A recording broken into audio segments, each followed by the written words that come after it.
I'm James Mason. I'm Joana Filipe. And together we are Interesting Projects. We are an interior design practice.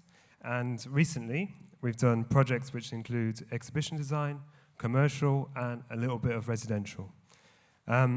So we're here tonight to talk to you about the Tate Liverpool, Keith Haring project that we got a chance to work on.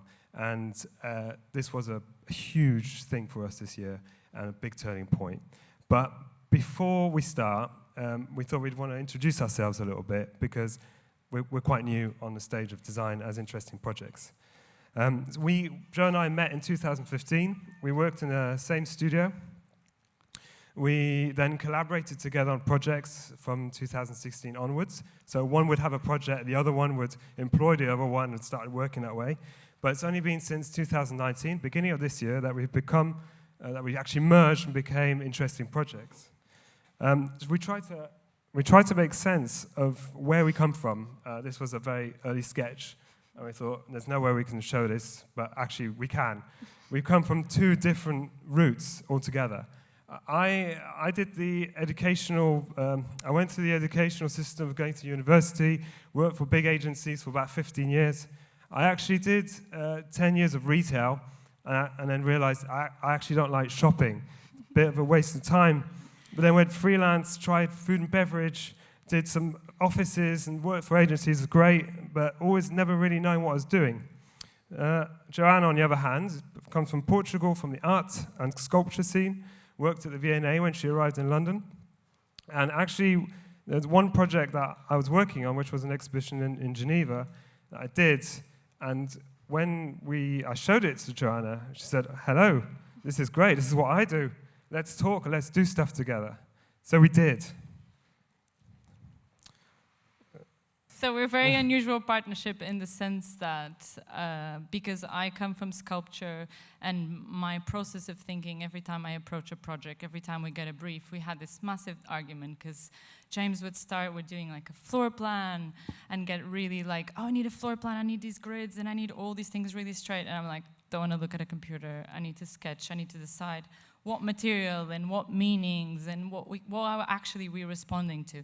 So we had these massive arguments, and until the time we actually realized that the way we could solve this brief was by actually going on site and working together on site and solving the problems on site. So we literally moved the studio from where we were to the project. And this is something that we want to do more and more. We try and do it every time we work on a project. So I think it's going to become a bit of a trademark as much as we can. So we like to go on site and draw, paint, and draw lines, and actually create our design together on this kind of common ground. So we've been very busy this year and completed quite a few projects, which we thought we'd just show you before we get to Keith Haring. And we did, so this is an exhibition design that we did for London College of Fashion, where we used some recycled rubber from shoes for like footwear. This is a residential that we just completed this year, which is actually for sale right now. On Modern House, if anyone has $500,000 to spare. We can't afford it. This is another exhibition of human storage, which is a photography exhibition, annual photography exhibition. And most recently, we worked for it's a really cool brand called StockX. They're like a marketplace for limited edition apparel. And this space works as a little bit of retail and exhibition at the same time.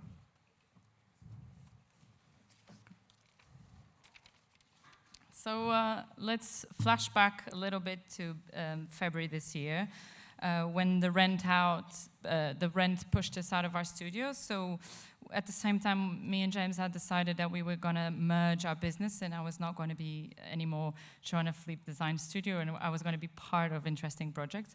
And so we finally decide to merge, and we lose the studio and have zero work. It was a really great time to start a business together. And so James had the idea, was like, oh, why don't we contact Tate Liverpool? We had, just to give you a context, we had lost a pitch last year. And what happened was, so we lost the pitch last year, and it was like, oh, why don't we get in touch? And like, maybe they'll have something we could pitch, right? And I work at the V&A before, and this is what I knew, you always usually lose 3 pitches and you kind of get the 4th one. So I was like, oh yeah, let's get in touch. Let's get in touch with them. I'm sure if they have something, we could just like be part of it. So yeah, they were like, oh yeah, we have Keith Haring. Are you guys interested? We're like, yes, something. So we spent the next 2 weeks working on this project and really thinking about that we were just going to do this pitch, but really just to impress them, because for us this was just pitch number 2. So we pretty much did what we wanted, and for us this was like an exercise, an exhibition design. For us it wasn't really like, oh, we're going to do an exhibition, particularly because we know that Tate does not have like a super tradition, unlike other museums, a tradition of using exhibition designers. But also because we know they're like really tied to their identity, so we're like, whatever we do is always going to be too much. So we're like, let's just do whatever we want. So what I'm going to do now is I'm going to show you a few of the images of our pitch and a few of the images of the result, and give you a little bit of context of how did we come about with the ideas and how did we solve this problem. So the first problem we encounter is like, okay, we're pitching for this project. Our idea is we always spend time in a situ, and now we have nothing. We have floor plans that are the wrong dimensions, and was like, how do we solve this? We've made a model, and basically what we did is we like, to solve this brief, we like crank up the speakers with 1980s hip-hop music and spend the rest of the time just like immersing ourselves in culture. So, but just to give you an idea of how it works, so Tate had a brief prepared for us with a story of what they wanted to say.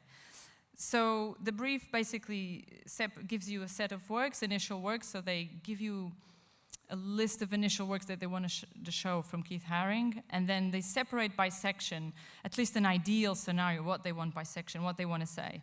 And what they wanted to talk was basically this idea of like how Keith Haring comes from a subculture and becomes pop culture. And also like, so you had these like 3 Keiths that they wanted to make emerge in this exhibition. It's like Keith Haring, like the pop artist, Keith Haring, like the artist with like as a political activist, but also Keith Haring with like social responsibility. So this is the problem we had to solve.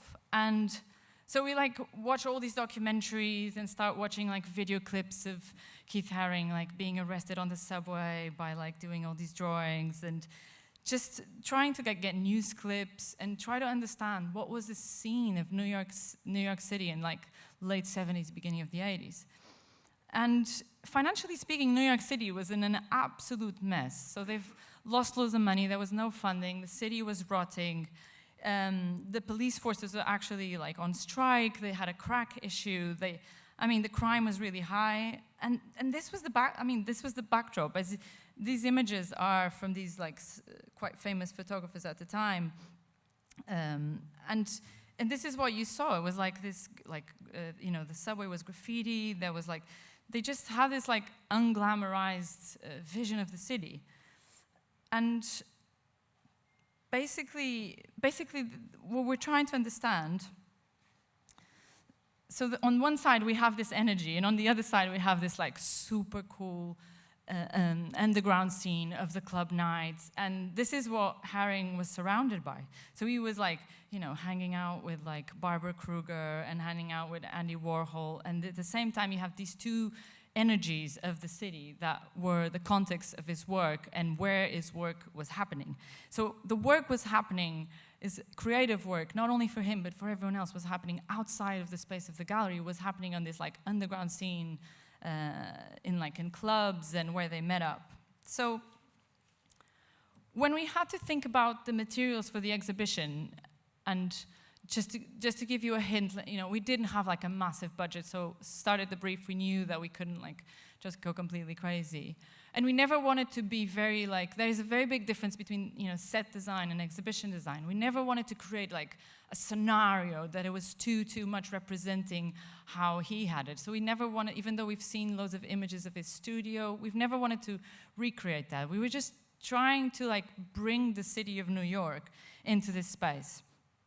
And so Keith Haring draws everywhere, we had to choose these materials that were very like, I guess, very connected to the sense of the city, very like poor material. So we go for this galvanized material for like chipboard, for things that were very poor and very representative of this architecture that was changing, that was very transient. It was a transient New York, but also connected to how Keith Haring himself was like also drawing. So he was drawing everywhere. He's drawing on car bonnets, he's drawing on tarpaulins, and he much preferred to like draw on these things and in paper as well. He only draws in canvas in like 1982 until he does like an exhibition and is interested in selling work.